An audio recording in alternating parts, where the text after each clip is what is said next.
छात्रों, आज हम सामाजिक स्तरीकरण सोशल स्ट्रेटिफिकेशन के बारे में अध्ययन करेंगे। वह प्रक्रिया जिसके द्वारा मनुष्यों और समूहों को परिस्थिति के पदानुक्रम में न्यूनाधिक स्थायी रूप से श्रेणीबद्ध किया जाता है, स्तरीकरण कहलाता है। रेमंड मूरे के अनुसार सामाजिक स्तरीकरण समाज का उच्च और निम्न इकाइयों में समांतर विभाजन है। प्रत्येक समाज पृथक समूहों में विभक्त है। प्राचीनतम समाजों में भी किसी न किसी प्रकार का सामाजिक स्तरीकरण था। जैसा कि पेट्रिम सोरोकिन ने कहा है, अस्तरीकृत समाज जिसके सदस्यों में वास्तविक समानता हो केवल एक कल्पना है जो मानव इतिहास में कभी साकार नहीं हुई। कोई भी समाज अस्तरीकृत नहीं है। स्तरीकरण में समाज के सदस्यों में असमान अधिकारों एवं विशेषाधिकारों का विवरण निहित है। गिसबर्ड के अनुसार सामाजिक स्तरीकरण का आशय समाज का विभिन्न ऐसी स्थायी श्रेणियों और समूहों में विभाजन है जो उच्चता और अधीनता के संबंधों से परस्पर संबंध होते हैं। टालकट पार्सन ने लिखा है, सामाजिक स्तरीकरण से अभिप्राय किसी सामाजिक व्यवस्था में व्यक्तियों को ऊंचे और नीचे के पदानुक्रम में विभाजन है। जॉन एफ क्यूबर एवं विलियम एफ केंकल लिखते हैं, इसे विभेदक विशेषाधिकार की अधिरोपित श्रेणियों का प्रतिमान कहा है। ये विशेषाधिकार किसी व्यक्ति या व्यक्तियों के समूह की समाज में परिस्थिति का निर्धारण करते हैं, जिसके परिणाम स्वरूप उच्च या निम्न, श्रेष्ठ या अश्रेष्ठ व्यक्तियों की स्थिति होती है।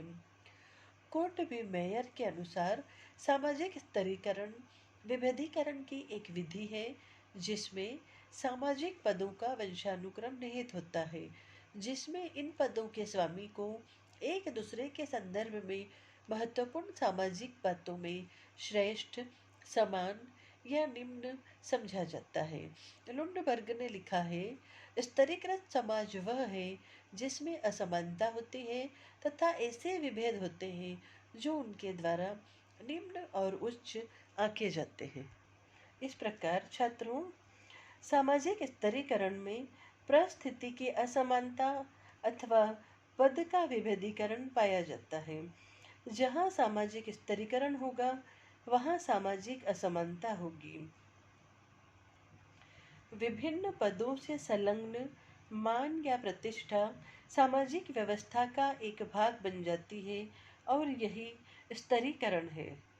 छात्रों, यह ध्यान रखना चाहिए कि विभिन्न पदों से संलग्न मान या मर्यादा का प्रकार अथवा इसकी मात्रा सभी समाजों में समान नहीं होते और भी विभिन्न पदों से विभिन्न मानों को संलग्न करने का आधार भी तर्कसंगत होना आवश्यक नहीं है।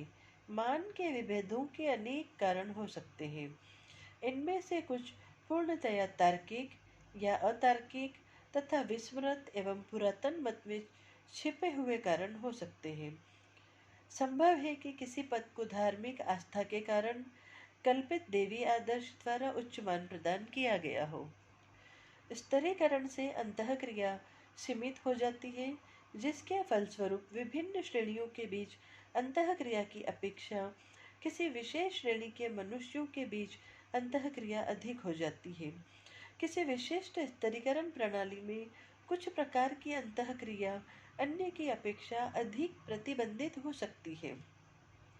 जीवन साथी के चुनाव में, व्यवसाय के चुनाव में, मित्र को बनाने में स्वचालित ट्रैफिक के प्रवाह की अपेक्षा अधिक प्रतिबंध हो सकते हैं।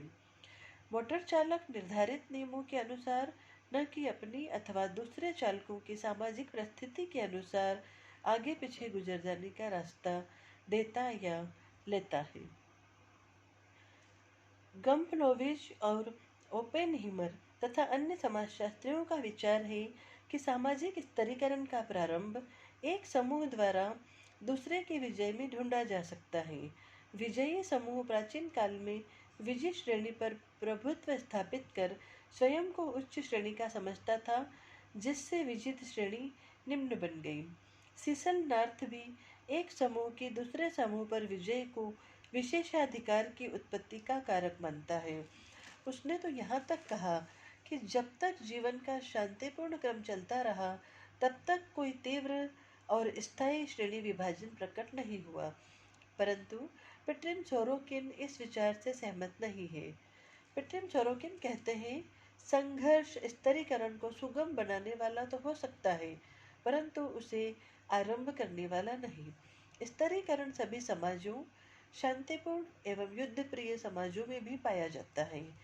सोरोकिन ने स्तरीकरण का कारण वंशानुगत मानवीय विभेदों एवं पर्यावरण संबंधी दशाओं के अंतरों को माना है। प्रजातीय विभेद जो सांस्कृतिक असमानता को लिए होते हैं, भी सामाजिक स्तरीकरण में वृद्धि करते हैं। भारत पर अनेक प्रजातीय एवं सांस्कृतिक आक्रमण हुए, जिन्होंने देशज व्यक्तियों पर नियंत्रण पा लिया एवं अंततः जाति व्यवस्था उत्पन्न हुई।